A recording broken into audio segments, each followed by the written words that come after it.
Lâmpada para os meus pés é a tua palavra, luz para os meus caminhos. Aleluia. Guia os meus passos pela caminhada. Sei que não estou sozinho. Você sabia que você não está só?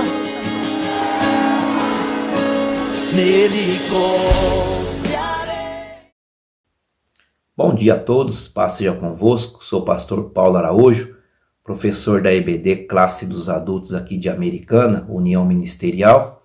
Estamos estudando a revista Um Guia para Viver Bem. Estamos estudando o livro de Provérbios, já estamos na 15ª lição. Estamos ainda com a nossa EBD online, mas se Deus permitir, logo em breve estaremos juntos ali no templo. E o nosso título é Laços, alerta contra quedas. O nosso texto básico está ali em Provérbios capítulo 2, do versículo 1 a 8. E o nosso versículo-chave de hoje está ali em Provérbios capítulo 14, versículo 27, que diz: o temor do Senhor é fonte de vida para evitar os laços da morte. A nossa oração nessa manhã, que Deus possa perdoar as nossas falhas, nossas fraquezas, e que o Espírito Santo nos oriente e nos ensine nessa manhã, em nome do Senhor Jesus. E aqui no começo da revista tem uma definição de laço que é nó corredio facilmente desatável, união, vínculo, e o sentido figurado é armadilha, estratagema, trapaça e traição. Então hoje basicamente nós vamos estudar laço tem vários significados, mas o sentido figurado, que é armadilha, estratagema, ele é traição e trapaça. No início da revista, que foi tirado numa coletânea 1000 ilustrações selecionadas, tem uma ilustração que diz: o caminho perigoso do qual ninguém volta. Diz que conta-se uma história de uma velha e sábia raposa que estava para entrar em uma cova, onde os numerosos rastros de suas companheiras lhe diziam que uma multidão de raposas já havia entrado ali antes dela. Achando-se justamente na entrada, hesitou porque notou que todos os rastros iam na mesma direção. Todos mostravam que haviam entrado na cova, mas que nenhum voltara. Depois de um momento gasto ali de aparente meditação, ela voltou-se e foi embora. Diz que nos nossos dias também, diz que existe muitas cavernas onde os homens estão entrando, nas quais há só pegadas apontando para dentro. Diz que há lugares de diversões, antros de vício, sim, mesmo palácios de iniquidade, que atrai os jovens de ambos os sexos. Então diz que essas pessoas estão apenas entrando nessas cavernas, nessas portas, nesses laços, e dificilmente elas conseguem voltar. Umas estão entrando pelas portas do mau hábito, diz que esse mau hábito do pecado, diz que dificilmente elas conseguem retornar, e as poucas que conseguem retornar, diz que as suas pegadas são apagadas pela grande multidão que está entrando nessas cavernas, ou seja, nesse tipo de pecado. Diz que essas cavernas, essas portas podem ser o primeiro gole, o primeiro trago, algum tipo de imoralidade sexual. Então esses praticamente são alguns dos laços do nosso tempo atual. Então nós vamos aprender com o livro de Provérbios como identificar esses laços e como sair deles através da palavra do nosso Deus, que está escrito aqui, segundo escreveu o escritor aqui no livro de Provérbios. Então, como um pai, o autor de Provérbios, repetidas vezes usa sinais de alerta como: filho meu, guarda, atende, aceita, não esqueças os meus ensinamentos, as minhas palavras, os meus mandamentos, o meu ensino, a minha instrução.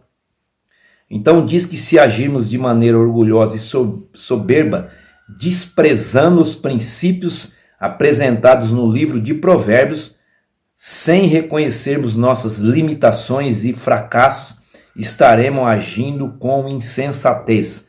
Aqui no livro de Provérbios, abra sua Bíblia aí, Provérbios, capítulo 16, versículo 18, diz que a soberba precede a ruína e a altivez do espírito precede a queda. Então aqui tem alguns exemplos aqui, até no Antigo Testamento e no Novo também, de algumas pessoas que agiram com insensatez. Primeiro aqui nós vamos ver aqui pessoas orgulhosas e insensatas arruinam a si mesmo. Tem o exemplo aqui de Nabal em 1 Samuel, versículo 25, conta ali a história de Nabal. Era um homem rico ali, um homem poderoso que morava ali no deserto de Parã. Diz que ali quando eles estavam no deserto, eles encontraram ali com os homens de Davi, e os homens de Davi ali protegeram eles em troca de comida. E diz que quando Davi certa vez soube que Nabal estava ali com seus tosqueadores, ali ele foi ali em busca de pedir um pouco de comida. E diz que Nabal, ele difama Davi. Diz que ele diz: quem é Davi? Quem é o filho de Jessé? Muitos servos por aí têm fugido do seu senhor, muitos escravos. Então ele difama Davi. E diz que a história ali, você lê depois, 1 Samuel 25, diz que Davi juntou cerca de 400 homens e iam para lá, para a casa de Nabal. O nome de Nabal já diz que é tolo, ele era tolo, deve ser pela sua insensatez, pela sua falta de discernimento. Então Davi diz que Nabal estava pagando o bem que ele fez a eles com o mal. Então Davi ia destruir Nabal e toda a sua família. Mas de sorte que a mulher de Nabal, Abigail, ela quando soube de tudo isso aí, diz que ela preparou ali comida, preparou vinho ali, e ela foi ao encontro de Davi, pedir para Davi aplacar tudo que ele ia fazer contra Nabal e toda a sua família. E Davi atendeu o pedido dessa mulher. Essa mulher usou de inteligência. Enquanto Nabal foi um insensato, ela usou de inteligência, de entendimento. E diz que, com certeza, Davi retornou. E passado pouco tempo, você lê a história, Nabal ali depois de um banquete, que ele voltou do seu vinho, ele adoeceu ali, diz que o Senhor o feriu e o matou. Os estudiosos falam que ele teve ali um AVC ou um infarto, mas ele morreu. Ele pagou por todo o mal que ele tinha feito. E depois, se você ler a história, Abigail, depois que Nabal morreu, foi convidada ali a ser esposa de Davi, né? A rainha Abigail. Então depois nós vemos aqui outro exemplo também, pessoas orgulhosas e insensatas arruinam a si mesma como Nabal, arruina os outros como Roboão. Se você ver ali em 1 Reis capítulo 12 a história de Roboão, quando Salomão ele morre, Roboão seu filho assume o reinado. Mas já havia uma promessa ali, que depois de Salomão, os seus filhos, aqueles que viriam depois deles, não iria mais reinar sobre as 12 tribos de Israel, devido a Salomão, devido à sua idolatria. Mas quando Roboão assume, havia um jugo pesado em cima do povo, muita cobrança de impostos. E Jeroboão ele foi interceder junto a Roboão para que diminuísse impostos, mas ele não. Ele aumentou mais ainda os impostos, mais o jugo sobre o povo. Então diz que as tribos do norte não aceitou isso aí. E quase levaram Roboão à morte. Mas depois você pode ler no capítulo 12 ali, que com essa atitude de Roboão insensata, uma atitude impensada, ele com certeza arruinou os outros, porque a promessa sim foi cumprida, mas as 12 tribos foram divididas. 10 tribos foi por norte, onde Jeroboão ficou ali liderando as 10 tribos do norte, Samaria ali, as 10 tribos do norte, que é Israel, e ele ficou apenas com a tribo de Judá, que depois veio a tribo de Benjamim junto com ele. Então ele arruinou os outros com a sua atitude insensata. Depois nós vemos aqui outro exemplo, arruinam sua própria família, como o filho pródigo, ali em Lucas capítulo 15, versículo 11 e 19, você pode ler ali a história do filho pródigo, todo mundo conhece a história do filho pródigo. Fala que ele pediu a sua herança antecipada, com isso ele deixou ali seu pai preocupado, O irmão que ficou também ficou muito preocupado. Se você ler depois ali, mais para frente da história, quando ele volta, o seu irmão não chama ele de irmão, mas ele fala, esse teu filho, não chama de irmão mais, porque ele arruinou a sua família com essa atitude de pedir a sua herança antecipada. Ele pegou e disse, esse teu filho que gastou toda a herança dele com meretrizes, agora volta e o nosso pai ainda mata um bezerro cevado, faz uma festa com ele, ou seja, um exemplo de uma atitude impensada. E agora nós vamos ver aqui no tópico 1 da nossa revista, que disse sobre praticamente o primeiro é laço do amor aos prazeres, depois o segundo é laço da irracionalidade, terceiro laço da fraude e da desonestidade associada à ganância, o quarto é o laço da fiança, quinto o laço de más influências. Então o primeiro laço diz que é o laço do amor aos prazeres. Se a gente vê aqui em Provérbios, capítulo 1, versículo 32, está escrito: porque o desvio dos simples o matarão, e a prosperidade dos loucos os destruirá. Então vamos ver aqui os prazeres, o laço do amor aos prazeres, como identificar e fugir desses laços. Essa é a descrição do caminho do homem moral que cede aos desejos insaciáveis da carne. Diz que o hedonismo é uma das marcas do homem pós-moderno, ou seja, prazer a todo modo, a todo custo. O importante é ter prazer. Diz que o seu prazer individual e imediato é o único bem, princípio e fim da moral. Uma frase descreve bem nossa atitude quanto aos prazeres. Os que vivem têm ilusão, enquanto os que viveram estão insatisfeitos. Então diz que o primeiro, os laços dos prazeres, fala que o homem pós-moderno está caindo nesse laço dos prazeres, o hedonismo. Então diz que aqui depois o tópico 1, o primeiro ponto, Deus nos criou com a capacidade de desfrutar dos prazeres. Diz que Deus nos criou com a capacidade de desfrutarmos dos prazeres. Ali em Eclesiastes 2, 24 e 26.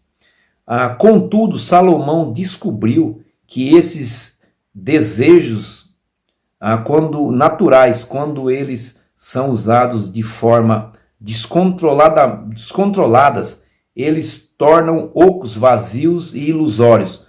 Vejamos Eclesiastes 2:11. Depois você pode estar lendo Eclesiastes 2:11.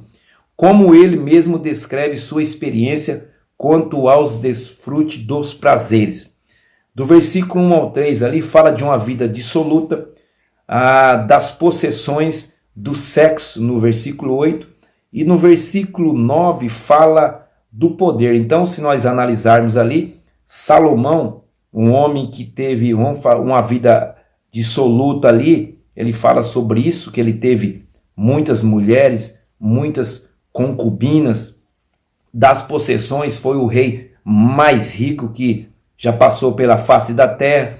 Do sexo, já falei agora há pouco, ele tinha muitas concubinas, muitas mulheres. Do poder, ele era o homem mais rico. Mas Salomão, depois você lê a história toda, ele diz que ele teve tudo que os seus olhos viram, tudo que ele podia ter, ele teve. E depois, se você ler a conclusão que ele teve depois de tudo isso, no versículo 2 de Eclesiastes, o versículo 11, no capítulo 2, ele diz: e olhei eu para as obras que fizeram as minhas mãos, como também para o trabalho que eu, trabalhando, tinha feito. E eis que tudo era vaidade e aflição de espírito, e que proveito nenhum havia debaixo do sol. Salomão, então, ele diz que tudo isso aí, tudo que ele teve, tudo que ele quis ter, ele teve. Mas ele diz que depois ele descobriu que tudo isso aí era vaidade. Então Deus nos criou com a capacidade de desfrutar dos prazeres. Ou seja, os prazeres naturais, com certeza. Mas se usarmos de forma descontrolada, é um laço para a perdição. Depois vemos no 2 aqui, cuidado especial deve ser dado ao prazer natural que o sexo proporciona. Ele pode se tornar perigoso e, em vez de ser uma fonte de satisfação, virá um pesadelo. Não nos esqueçamos que o veneno da cobra também é natural. Cair no laço dos prazeres descontrolados tira Deus da sua vida ou, no mínimo, tira-o de suas prioridades. Se você ler ali em 2 Timóteo, capítulo 3, versículo 4, ali em 2 Timóteo, capítulo 3, versículo 4, está escrito, nos final dos tempos, que haveriam homens traidores, obstinados, orgulhosos, mais amigos dos deleites do que amigos de Deus. Depois aqui fala que cair no laço dos desejos carnais é o caminho mais curto para o fracasso, a frustração, a desilusão e o mau testemunho. Está ali em 1 Pedro 2, 11 e 12.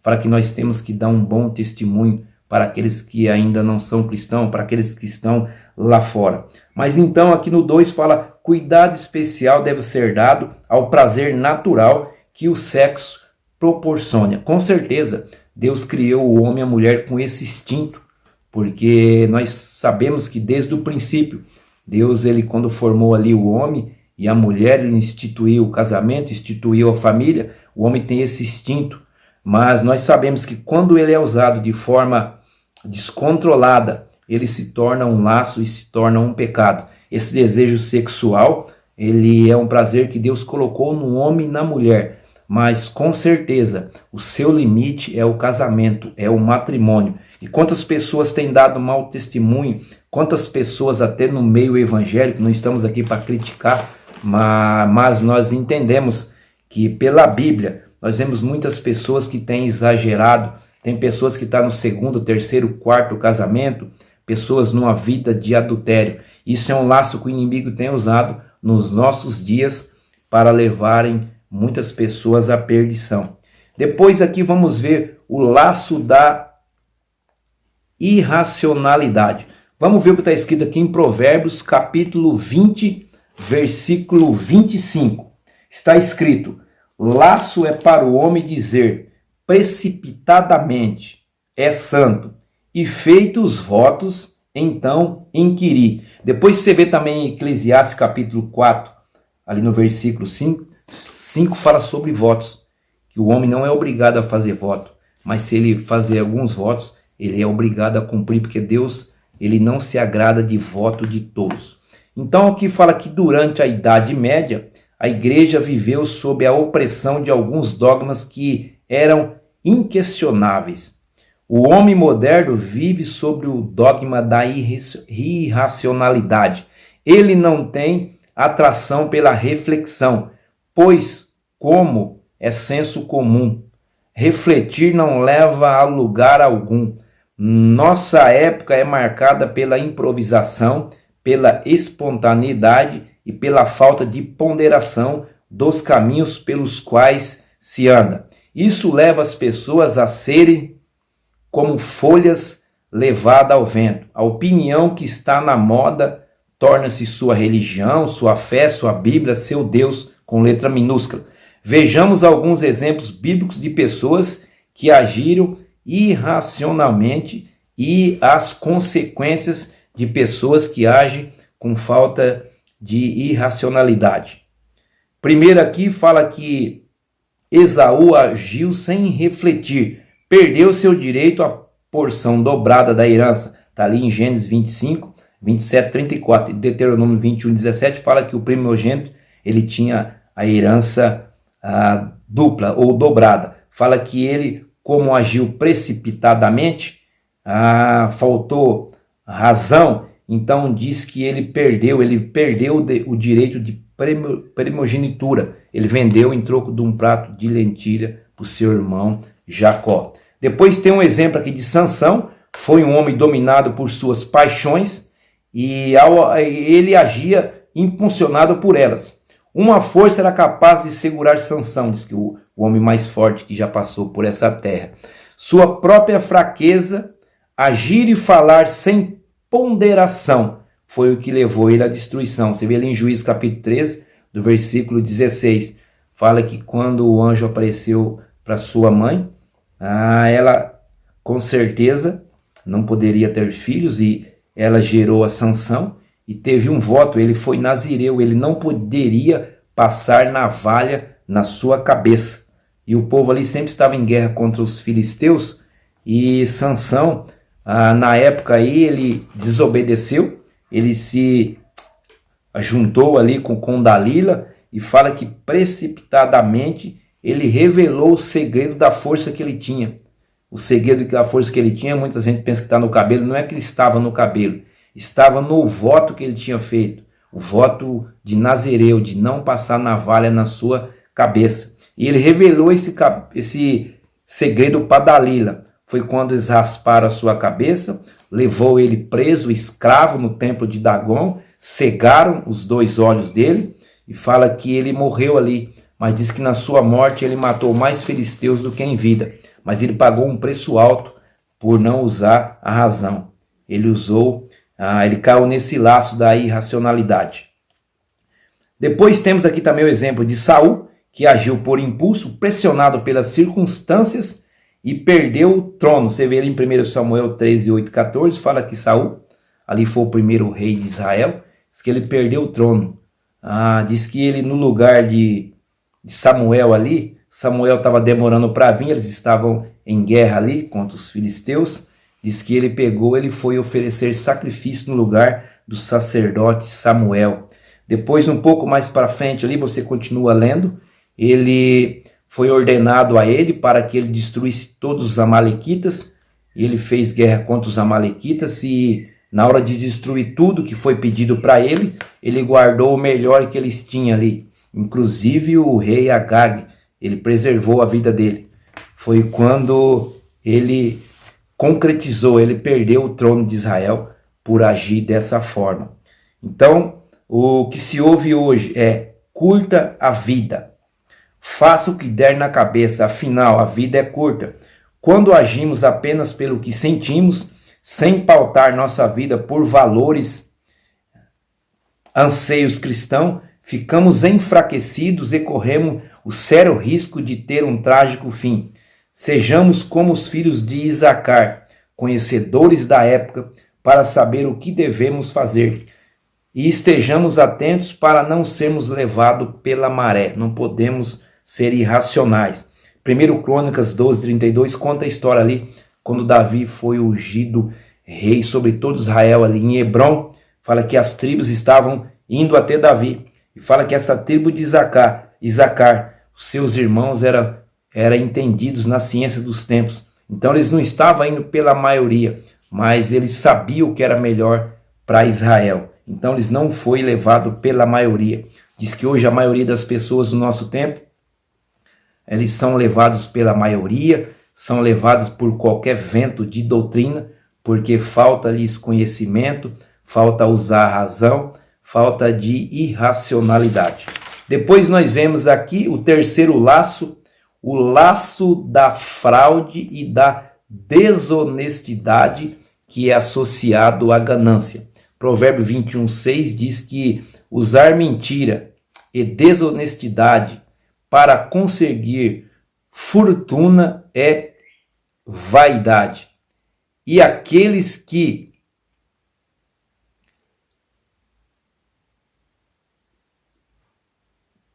a isso são impelidos buscam a morte. Então, ou seja, aqueles que usam de mentira, de desonestidade para adquirir fortuna, isso com certeza vai levar eles à morte. Então diz que aqui vivemos num mundo fortemente influenciado pelo existencialismo e pelo capitalismo, que criam em nós uma ilusão de independência, gerando egoísmo e insensibilidade.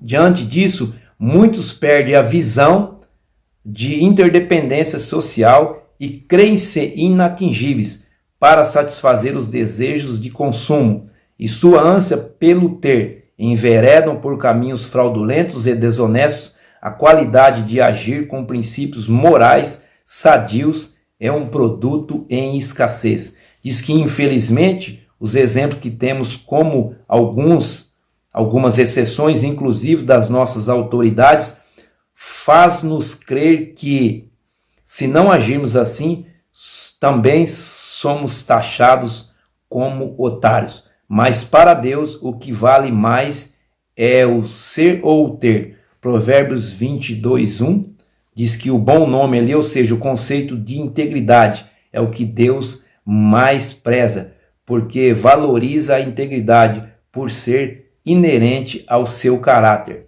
E isso é que ele espera de seus filhos. Fala que Deus, ele espera que nós sejamos pessoas de bom caráter. Diz que agir fraudulosamente e desonestamente, visando lucro, é uma forma de mentira. Aqueles que assim procedem andam por um caminho tortuoso. Diz que aqueles que andam caem nesse laço da fraude.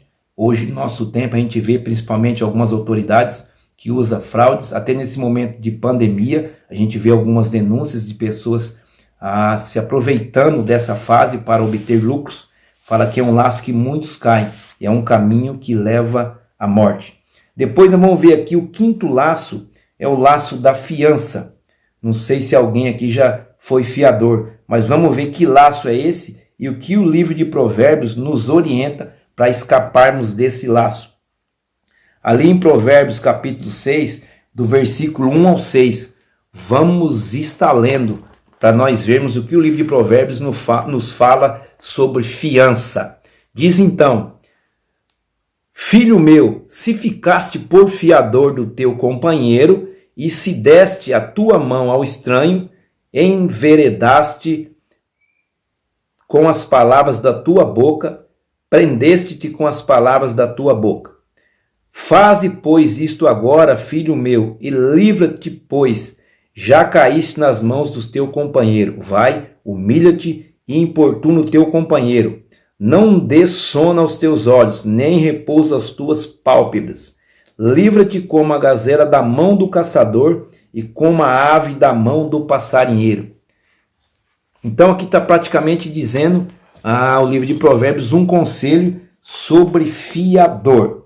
Diz que a fiança é uma maneira que o vendedor tem de garantir que receberá o seu dinheiro de volta ou o aluguel de alguma casa, porque duas pessoas têm mais condições de pagar essa dívida. Mas, todavia, o livro de Provérbios nos aconselha a não assumirmos responsabilidade pela dívida dos outros. Esta é uma maneira de se endividar, cair no laço do passarinheiro, sem gastar além do seu orçamento.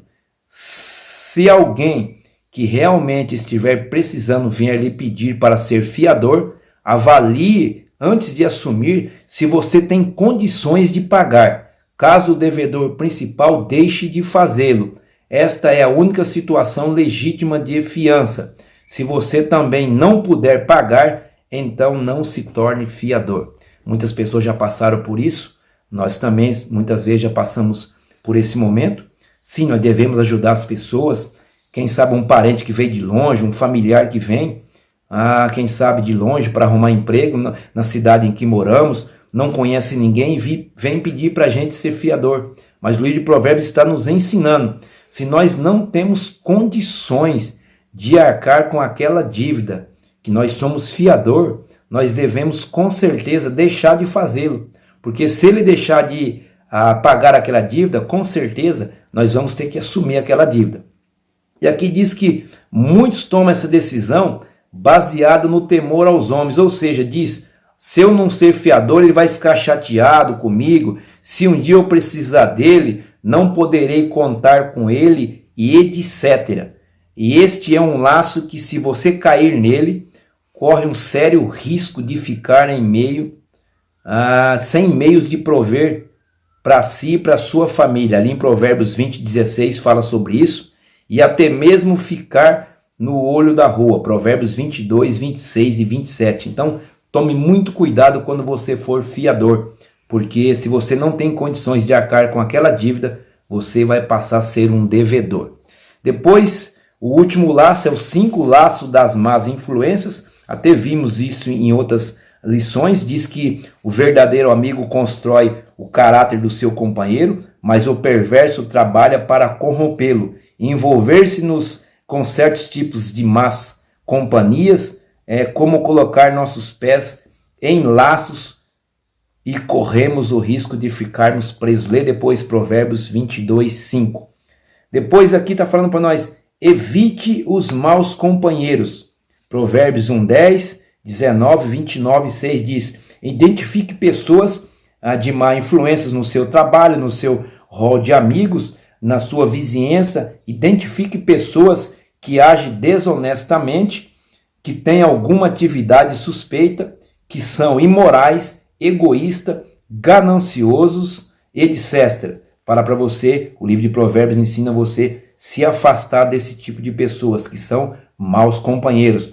Depois, evite pessoas iracundas.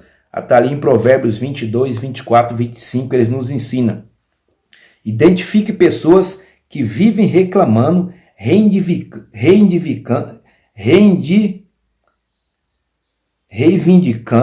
e brigando por seus direitos, que murmuram contra tudo e contra todos, que não controlam sua ira e explode facilmente, que se rebelam contra as autoridades, inclusive na igreja. Segundo Provérbios, o iracundo é muito perigoso e aqueles que se associam com ele pode tornar-se suas vítimas ou pode tornar-se iguais. Então o livro de Provérbios fala para nós nos afastarmos de pessoas iracundas, ou seja, pessoas que dizem que quer reivindicar por seus direitos.